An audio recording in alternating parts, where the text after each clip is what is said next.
Capítulo número 6, Ser. Neste capítulo, o autor já inicia falando sobre a dificuldade de descrever o ser, visto que o ser não se trata de uma pessoa, e muito menos de um sistema padrão que possa ser facilmente descrito em palavras. Então, para falar sobre o ser, o autor utiliza a metáfora do cacho de uvas, onde o nosso universo corresponde a um bago de uva, e outros universos, que seriam universos paralelos ao nosso, seriam os outros bagos de uva. O ser, então, seria a flor primordial que originou o cacho. Essa flor, ela se conecta à videira, que seria o todo, e também se conecta ao cacho, que seriam os universos paralelos. Nesse processo de criação, a flor primordial poderia ser descrita como Big Bang. Então, o ser ele começa a criar estruturas habitáveis para ele mesmo. E é aí, então, que se formam as partículas subatômicas. Depois das partículas subatômicas, temos as partículas atômicas, sendo o átomo de hidrogênio o primogênito. O universo, na sua criação, passou por um processo de resfriamento, e esse processo possibilitou partículas se aglutinarem e formarem estruturas maiores e mais complexas. E esse processo é decorrente do espaço quântico, que, segundo o autor, corresponde a um outro ser. E esse ser tem a capacidade de deformar o espaço-tempo, criando campos gravitacionais. E esses campos gravitacionais permitem partículas se aglutinarem sobre alta temperatura e pressão, formando assim estrelas. E no interior das estrelas são criados, então, novos átomos.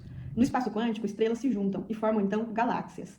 A galáxia a qual pertencemos, Via Láctea, corresponde ao corpo de um ser chamado Sirius.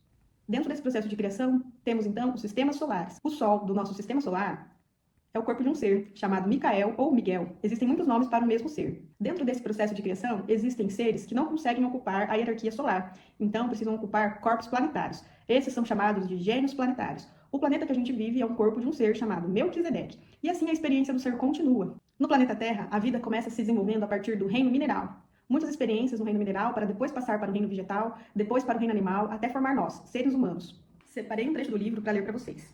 Ao chegar ao estágio humano, o ser começa um processo muito interessante. Ele motiva sua criatura humana a conhecer toda a extensão do ser que é. Ou seja, tudo aquilo que ele já criou e experimentou. Esse estágio é glorioso, pois temos a nítida sensação de retorno ao lar. Este é o autoconhecimento e corresponde ao processo de despertar a consciência. Aqui ele também traz alguns questionamentos. Quem sou? O que estou fazendo aqui? Qual o meu papel neste planeta? E existe algo além deste mundo material? E para concluir o capítulo, ele diz que nós podemos receber essas informações de forma direta e ele deixa uma frase de um antigo ditado chinês, que é: quando o discípulo está pronto, o mestre aparece. Se você gostou desse vídeo, sugiro a leitura do livro Uma Mensagem Cósmica. Ele está disponível na versão audiobook no YouTube e também na sua versão física. Um beijo e até o próximo capítulo.